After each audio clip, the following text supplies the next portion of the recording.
ஓம் சாந்தி.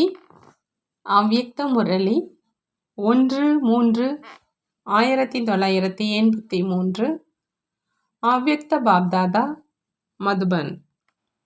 இன்றைய முரளியின் தலைப்பு: உலகின் ஒவ்வொரு இடத்துக்கும் ஆன்மீக ஒளி மற்றும் ஞான நீரை கொண்டு செல்லுங்கள். இன்று பாப்தாதா சூட்சும வதனத்தில் ஆன்மீக உரையாடல் செஞ்சிட்டு இருந்தாங்க.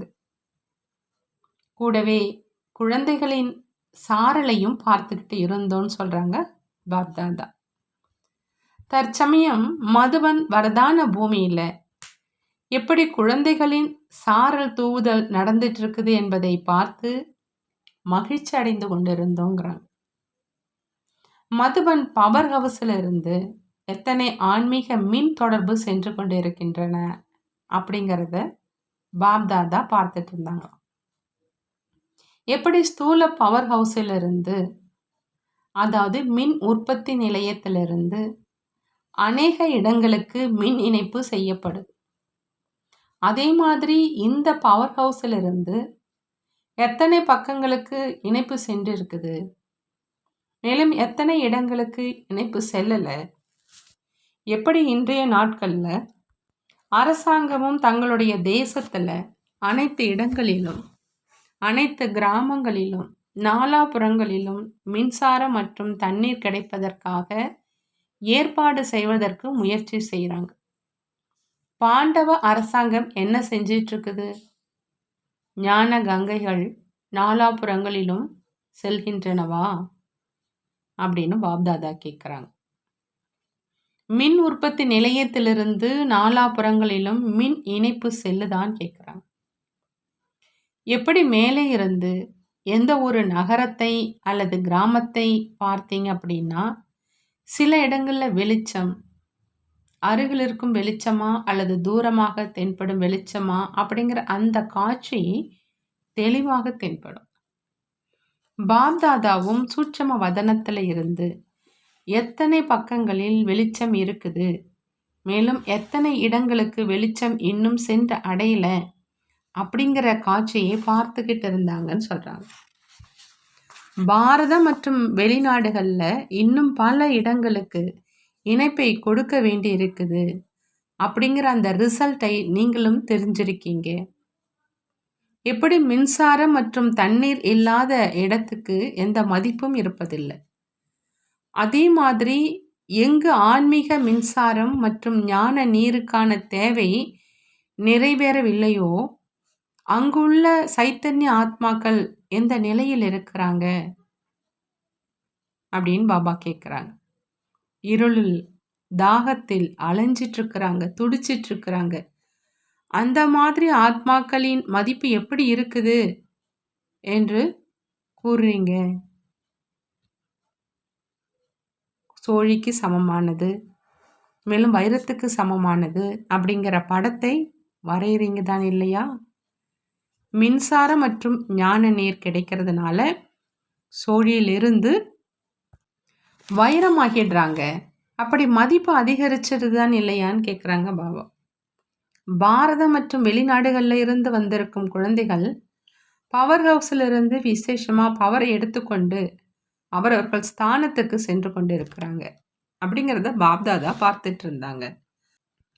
ஒரு பக்கமோ குழந்தைகள் மேல் உள்ள அன்புல மதுபன், அதாவது பாப்தாதாவின் வீட்டின் அலங்காரம் சென்று கொண்டு இருக்குது என்று பாப்தாதா நினைக்கிறார். மதுபன்ல அழகு அல்லது இனிமையான இல்லத்தின் ஜொலிப்பு என்னவாக ஆயிடுது? குழந்தைகளும் மதுபனினுடைய அழகு அதிகரிக்கும், எங்களுடைய அன்புக்குரிய துணைவர்கள் வந்திருக்கிறாங்க அப்படின்னு உணர்றாங்க. எப்படி நீங்கள் உங்களுடைய ஊரில் நினைவு செய்கிறாங்க, போனாலும் வந்தாலும் அமர்ந்தாலும் எழுந்தாலும் மதுபனின் நினைவு எப்பொழுதும் பசுமையாக இருக்குதோ, அதே மாதிரி பாப்தாதா மற்றும் மதுபனி வாசிகள் உங்கள் அனைவரையும் நினைவு செய்கிறாங்க. அன்பின் கூடவே சேவையும் ஒரு பக்கமான பாடம். ஆகையினால அன்பின் காரணமாக இங்கேயே அமர்ந்துடுவோம் அப்படின்னு நினைக்கிறாங்க. ஆனால் சேவையின் காரணமாக நாலாபுறங்களிலும் செல்லத்தான் வேண்டி இருக்குது. அந்த மாதிரியான நேரமும் வரும், எங்கும் செல்ல வேண்டியதாக இருக்காது. ஆனால் ஒரே இடத்தில் அமர்ந்து கொண்டே நாலாபுறங்களிலும் உள்ள விட்டில் பூச்சிகள் தானாகவே ஒளியை நோக்கி வருவாங்க. இதுவோ ஒரு சின்ன மாதிரியை பார்த்தீங்க. அபு எங்களுடைய ஊர்தான் என்ற உதாரண மாதிரியை பார்த்தீங்க. இப்பொழுதோ வாடகை வீடு எடுக்க வேண்டியதாக இருக்குது. நாலாபுறங்களிலும் பரிஸ்தா தென்படும் மாதிரியான காலமும் வரும். இப்பொழுது வாய் மூலம் சேவையினுடைய பங்கு நடந்துட்டு இருக்குது. ஆனாலும் இன்னும் கொஞ்சம் பாக்கி இருக்குதுன்னு சொல்றாங்க பாபா. ஆகையினால தூர இடங்களுக்கு செல்ல வேண்டி இருக்குது.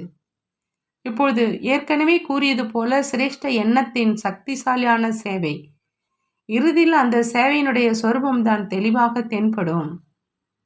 என்னை யாரோ அழைக்கிறாங்க, ஏதோ திவ்ய புத்தி மூலமா சுப எண்ணத்தினுடைய அழைப்பு வந்துட்டு இருக்குது என்று அனுபவம் செய்வாங்க.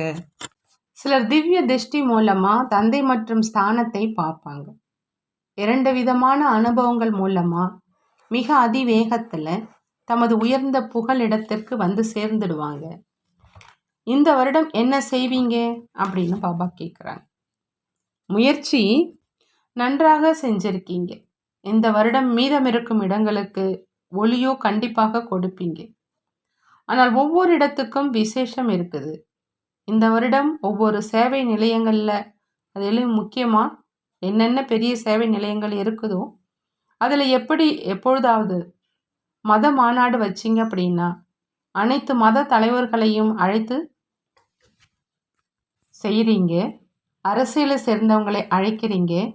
விசேஷமாக அறிவியலை சேர்ந்தவர்களையும் அழைக்கிறீங்க. வேறு வேறு விதமான அன்பு சந்திப்பை செய்கிறீங்க. எனவே இந்த வருடம் ஒவ்வொரு இடத்துல அனைத்து விதமான விசேஷ தொழில் செய்பவர்களை, சம்பந்தத்தில் வருபவர்களை தயார் செய்யுங்க. எப்படி இப்பொழுது இங்கு கருப்பாக இருக்கிறவங்க, வெள்ளையாக இருக்கிறவங்க, அப்படி அனைத்து வகையானவர்களும் இருக்கிறாங்க அப்படின்னு சொல்கிறாங்க இல்லையா? தேசத்தை சேர்ந்தவங்க, மதத்தை சேர்ந்தவங்க இருக்கிறாங்கன்னு சொல்கிறாங்க. அதே மாதிரி இங்கு அனைத்து தொழில் செய்பவர்களும் இங்கு இருக்கிறாங்க என்று கூறணும். விசேஷ ஆத்மாக்கள் ஒரே பூச்செண்டில் இருக்கும் பலவிதமான மலர்கள் மாதிரி தென்படணும். ஒவ்வொரு சென்டரிலும் ஒவ்வொரு தொழில் புரியும் விசேஷ ஆத்மாக்களினுடைய குழு இருக்கணும்.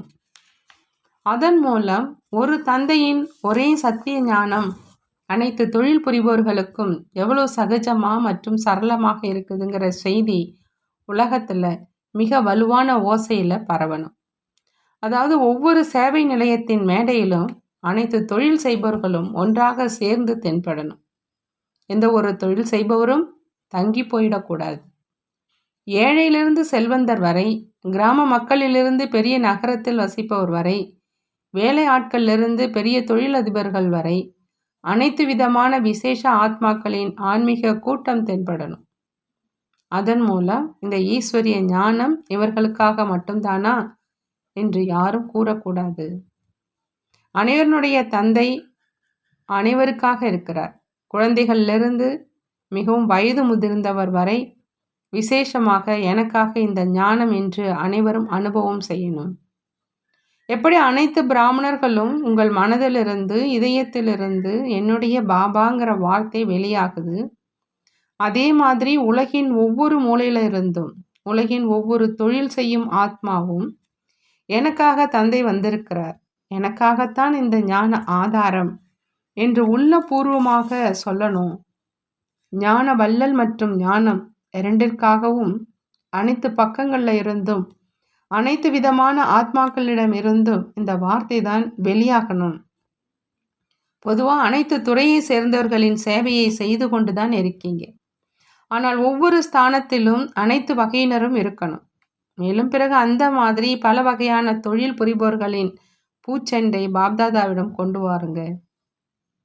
பிறகு ஒவ்வொரு சேவை நிலையமும் உலகின் அனைத்து ஆத்மாக்களின் குழுவின் ஒரு விசேஷ சைத்தன்ய கண்காட்சியகம் ஆயிடும்.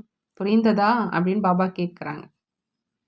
யாரெல்லாம் தொடர்பில் இருக்கிறாங்களோ அவங்களை சம்பந்தத்தில் கொண்டு வந்து சேவையின் மேடையில் கொண்டு வாங்க. அவ்வப்பொழுது யாரெல்லாம் விஐபி மற்றும் ஊடகத்துறையை சேர்ந்தவங்க வந்திருக்கிறாங்களோ அவங்கள சேவையின் மேடையில் கொண்டு வந்து கொண்டே இருங்க.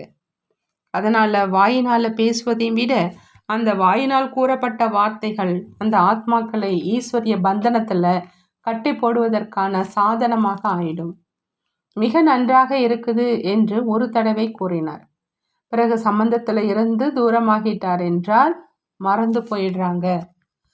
ஆனால் அடிக்கடி மிக நன்றாக இருக்குது, மிக நன்றாக இருக்குது என்று அநேகர்களின் எதிரில் கூறிக்கொண்டே இருந்தாங்க அப்படின்னா அவங்களுக்கு நன்றாக ஆகணும் என்ற உற்சாகத்தை அதிகரிக்குது. மேலும் எத்தனை பேர்கள் மேல் பிரபாவம் ஏற்படுதோ அந்த ஆத்மாக்களின் பங்கு அவர்களுக்கும் கிடைச்சிடுது. அதாவது அவர்களுடைய கணக்கில் புண்ணியத்தின் மூலதனம் சேமிப்பாயிடுது என்ற சூட்சம நியமம் இருக்குது. மேலும் அதே புண்ணியத்தின் மூலதனம், அதாவது புண்ணியத்தின் சிரேஷ்ட காரியம் சிரேஷ்டமாவதற்கான அவர்களை இழுத்து கொண்டே இருக்கும். எனவே யாரெல்லாம் தந்தையின் பூமியிலிருந்து நேரடியாக ஏதாவது கொஞ்சம் எடுத்து சென்றிருக்கிறாங்க, அது கொஞ்சமாக இருந்தாலும் அல்லது அதிகமாக இருந்தாலும் அவங்க மூலம் தானம் செய்வீங்க, அதாவது சேவை செய்வீங்க.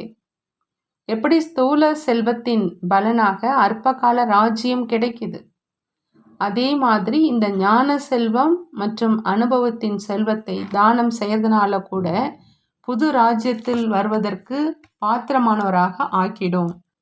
மிக நன்றாக பிரபாவிக்கப்பட்டிருக்கிறாங்க. இப்போ அந்த பிரபாவித்த ஆத்மாக்கள் மூலமாக சேவை செய்வித்து அந்த ஆத்மாக்களையும் சேவையின் பலம் மூலமாக முன்னேற்றுங்க. மேலும் அநேகர்களுக்காக பொறுப்பாளர் ஆக்குங்க. என்ன செய்யணும்னு புரிந்ததா அப்படின்னு பாபா கேட்குறாங்க. சேவையும் வளர்ச்சி அடைந்து கொண்டே தான் இருக்குது, மேலும் அடைந்து கொண்டே இருக்கும். ஆனால் இப்பொழுது வகுப்பு மாணவர்களில் பல வகையினரை உருவாக்குங்க. இப்பொழுது வெளிநாட்டினருடைய சாகார ரூபத்தில் சந்திப்பதின் சீசனின் பங்கு இந்த வருடத்துக்காக முடிவடையுது. சாகார உலகத்தில் நேரத்தின் நியமம் உருவாக்க வேண்டியதாக இருக்குது. மேலும் சூட்சும வதனத்தில் இந்த பந்தனத்திலிருந்து விடுபட்டு இருக்கீங்க அப்படிங்கிறாங்க பாபா. நல்லது. நாலாபுறங்களிலும் உள்ள ஊக்கம் நிறைந்த சேவாதாரி குழந்தைகளுக்கு எப்பொழுதும் தந்தையின் கூடவே அனுபவம் செய்யும் நெருக்கமான ஆத்மா குழந்தைகளுக்கு எப்பொழுதும் ஒருவர் நினைவிலேயே ஒரே சீராக இருக்கும் சிரேஷ்ட ஆத்மாக்களுக்கு பாப்தாதாவின் அன்பு நினைவுகள் மற்றும் நமஸ்காரம் செய்கிறாங்க. நாமும் பாப்தாதாவுக்கு அன்பு நினைவுகள் மற்றும் நமஸ்காரம் செய்வோம். நல்லது. ஓம் சாந்தி. நன்றி பாபா, நன்றி.